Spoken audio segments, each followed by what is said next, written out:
What's up, our metal brethren of the Forge? Brandon Green and Ben Forty are here to bring you another top list. Today, we are talking about our picks for the best metal bands that released one album and never put out another record. This is a specially curated list to showcase the bands that caught lightning in a bottle and decided that there was nothing left to say after their debut. Sometimes it's best to end on a high note, and these albums absolutely do that. For sure. If you like top lists of metal, follow us on our metal journey where we cover some of the best releases of the underground. Hit that subscribe button and notification bell so that you never miss a video. You can hit us up on our socials, leave a comment, and let us know what some of your favorite metal bands that had only one album are. And with that, let's get into our picks for the best metal bands that release only one album.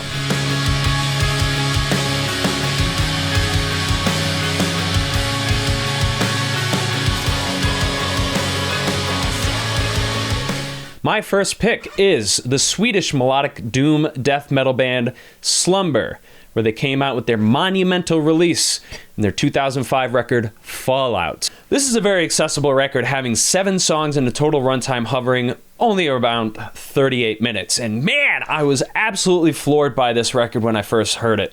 Holy bass playing, Batman. That's one of the first things I have to say. Going out on a limb here, I think that this album really helped carry on a legacy that Kaladin was spearheading in the late 90s and mid 2000s. There are elements of progression in the dynamics of the musical changes, and as far as the overall talent goes, all of these players and songwriters are highly skilled. The music is always driving, but it's led by an overarching melody that is carried gracefully throughout the record. This was a real treat to hear this album for the first time ever.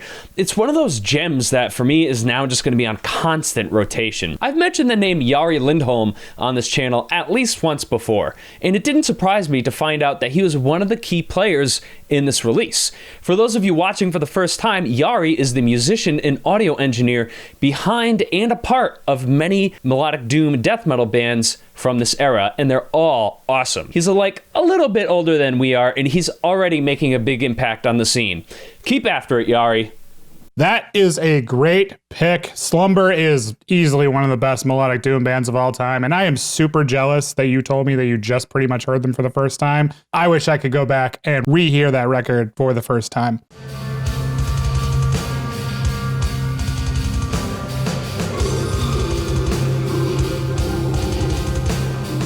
The first one on my list is Disembowelment, Transcendence into the Peripheral. This came out in 1993. This album is absolutely massive and fucking crushing. It's difficult to categorize this band because there's elements of death and doom metal, but make no mistake, this is an introspective album that deserves the time to sit and listen. This album reminds me of a dismal black and white landscape of what remains of a dead world to explore. This album is chilling to the core and pulls on the heartstrings as much as it does crush you. The impact of these songs stem from their ability to keep long compositions interesting with melody and movements. The album is truly unique, and to be honest, I haven't heard another one quite like this since its release. This is easily an example of a band that is catching lightning in a bottle, and that's why this album is the pinnacle of death doom cult status.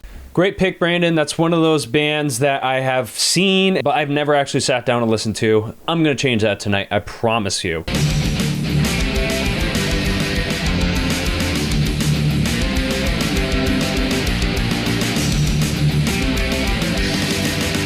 The Italian Gothic doomsters Howl Like a Winter came out with a stunning release with their 2003 album, Beyond My Grey Wake. This is a highly symphonic record with a dedicated violin player, very cool, and it features much more Gothic overtones than those shown on the record that I just talked about. Don't let this fool you into thinking that this is a simple two-dimensional goth fest, though. This feels like all the love and romance that only some incredibly Italian minds could conjure up, and it's brilliant. It has highly progressive measures of syncopation and snarling vocals provided by current singer and songwriter of The Foreshadowing, Marco Benevento. I first heard this album as a teenager and was instantly hooked. It is an album I often find myself playing during the autumn time when my playlists are filled with melancholic yet engaging material. That's one of the things I love about these types of bands.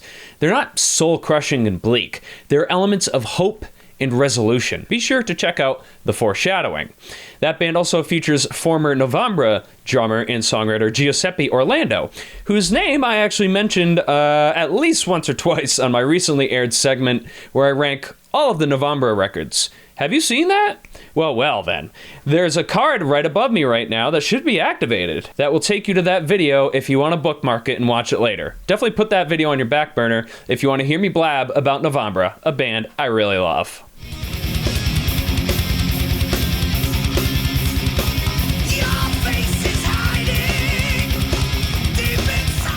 The next one on my list is Control Denied, The Fragile Art of Existence. This was released in 1999. Following the footsteps of the legendary Death, Chuck Schuldiner released the debut Control Denied album to massive critical acclaim. Easily one of the most timeless and epic progressive heavy metal records of all time, this album is loaded with amazing metal riffing, tempo changes, and dizzying compositions. The album is mostly a fantastic example of intense and dynamic progressive metal and feels like a logical progression from Death's swan song, The Sound of Perseverance. The drumming, handled by the legendary Richard Christie, is absolutely phenomenal, and the virtuoso playing of Steve DiGiorgio on bass is just ridiculous. The signature riffing of Chuck's style sets a fantastic instrumental tone soundscape for Tim Imar's vocals on this album. If you for some reason missed this record, there's a recent reissue of the album that is definitely worth checking out. An absolute classic with that Control Denied record, man. It was a shame to see Chuck go so soon, especially after he left us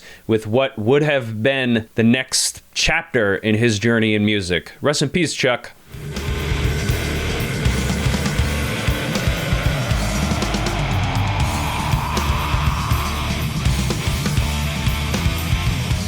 New York-based Gwenblade released a blackened folky prog experience with their 2009 album Nostalgia. This is a band that really bookends my first three highlights together and is a great transition into my final two more death metal oriented releases. Nostalgia is experimental yet still very melodious, with all the tropes of your blackened folk metal artists that really like to lean into the more progressive variation. Their 2006 demo, Amaranthine, was an exceptional musical debut that introduced just what Gwenblade is all about. I actually first saw these guys at a show in New York with a couple of names you might be familiar with: Grey Skies Fallen, Gwenblade, Teresa's Saturnus, and November's Doom. This is actually the show where I was approached by the Saturnus members Thijs Peterson and Nicola Borg, who recognized me from some YouTube video I did a little while ago. The leaves are turning colors. That's a sign from Odin that we're gonna make some good doom metal, because when leaves turn colors, like some guy in Scandinavia is like, "Oh my god, I'm so sorry," and he's like, "I'm gonna make a doom metal band." It was just really cool to chat with those guys and show my appreciation for what they were doing. Brandon, we actually got to share the stage with Gwenblade at Ralph's Rock Diner in Worcester when we were in, what was it, Graves Over Autumn at the time? Yeah, it's so funny that you brought that up, because I haven't thought about Gwenblade in I don't even know how long, since probably 2009, and that show was awesome. They were so killer. I remember, I don't know if we could find a picture of that show, but that dude's kick drum is enormous. I don't know, it was bigger than his kit. It took up basically the whole freaking stage, but awesome show, awesome dudes, great record, check it out. Absolutely, dude. That was an awesome time. Such an honor to share the stage with those guys. Definitely put Gwenblade on your radar if you haven't already. They're well respected in our circle over here, and we hope they get back together and release something soonish.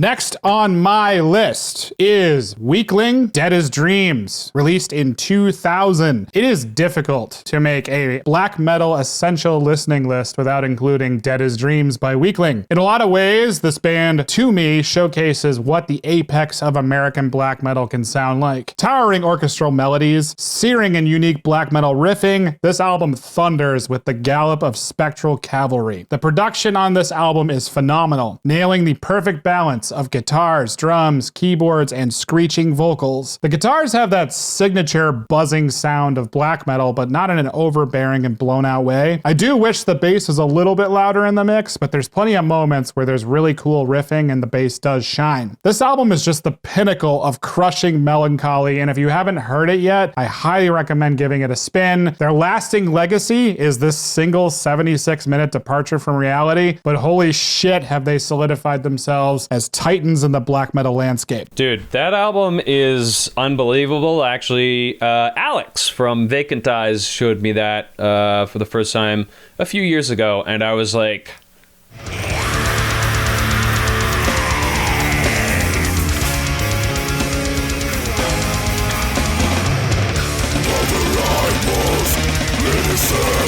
Another one to add to the list. Finnish-based Atacuma put out a devastating record in 2005 with their sole full-length Existence Indifferent. This is one of my favorites in the death metal genre, hands down. It's a really hidden gem, and if I could ever find a CD of that, I would probably have a... You know what? Boom, just ordered it on Discogs. I love that site. As you heard in the clip, this record has moments of sheer ferocity and torment, which are wonderfully contrasted by their more open grooving sections that allow the listener to really catch their bearings after being tossed around by the vicious sound that is Atacuma. This record is not intended to be a throwback to what once was. It's something that was more daring and innovative at the time in the Scandinavian death metal scene. Here's a fun fact. The bassist in Atacuma, Matti Honkanen, is also the bass player in Swallow the Sun. And there's some serious bass playing by him on this record. If you like bands like Monstrosity, Decapitated, or Blood Red Throne, you definitely need to check out this album from a band that really came out with something that didn't really seem to make a lot of noise in our circles. But I'm so glad that I stumbled across it with one of my buddies, Brian. Hey, shout out to you, Brian.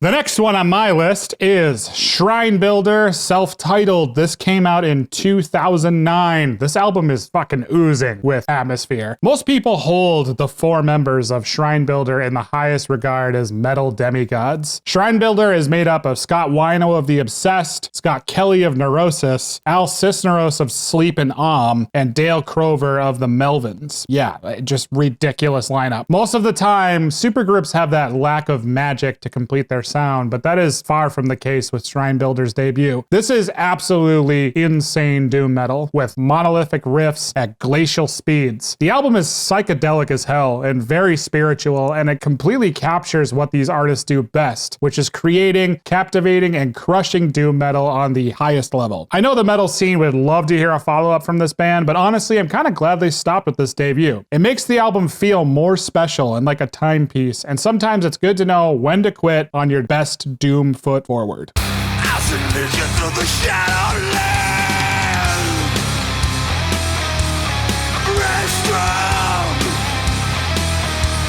Finnish-based Chaos Breed released a death metal album in 2004 called Brutal.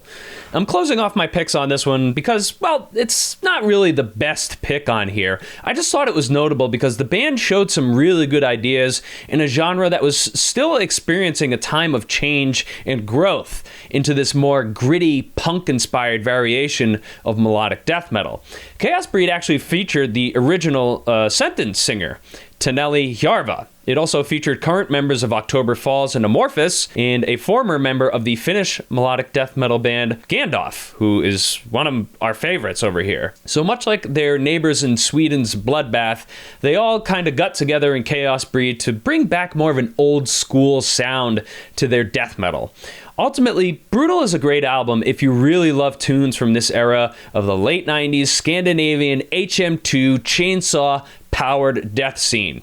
I think that this was just kind of like a side project for these guys, and their priorities became their other bands. So it's just a nice album to add to your playlist. You're not going to find anything groundbreaking here, but if you really, really love that old school Swedish melodic death stuff, definitely put Chaos Breed's Brutal on your radar. Love me some HM2 Swedish death metal. Gonna have to check that out.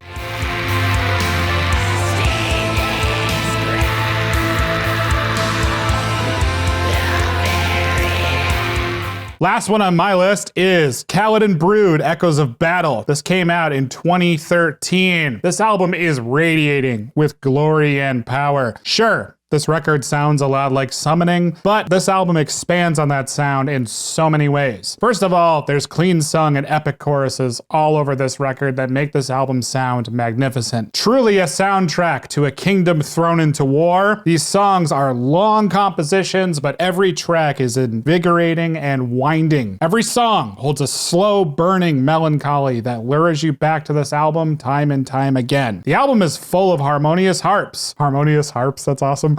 Piano, trumpets, and that full-blown black metal tremolo riffing fury. Yes, I'm going to say it. This is one of the few black metal albums that I would actually label as beautiful. The vocals possess an emotional shriek to them and serve as a perfect contrast to the anthem choral parts. The album is actually built on Ericsson's fantasy world of Malazan. It absolutely does the atmosphere of those stories justice. Man, I was really excited that you started the idea for this segment because it really got me thinking of some of those albums that we talked about and how some of them are really just classics in their subgenres. And how about you, friends? What are some of your favorite one-off albums from bands that aren't active anymore? Not every band has an opportunity to make a long-lasting impression on the metal scene with such brevity in their overall days of writing together. But a lot of the bands we mentioned in this list have some really stunning work. This has been a great episode to take on with some names that I think a lot of our friends out there might not have heard in a long time. If you're looking for the most out of metal, join us on our journey where we put together the best of releases every month and find the best in the underground metal scene. Brandon and I are not only metal fans, we're also musicians that just so happen to dabble in the audiovisual world. We like to think that having this unique insight to yours and mine, favorite genres of music helps to really further solidify the metal community and why we love such a niche genre. Seriously, right on, man. We've got plenty of content that you can browse through by going to our playlist section. We are also active on social media where we post behind the scenes content and look for your input as to what we should be focusing on for albums in 2021. Maybe some ideas for the show. Who knows? Go with the gods, fellows of the Forge. Take care.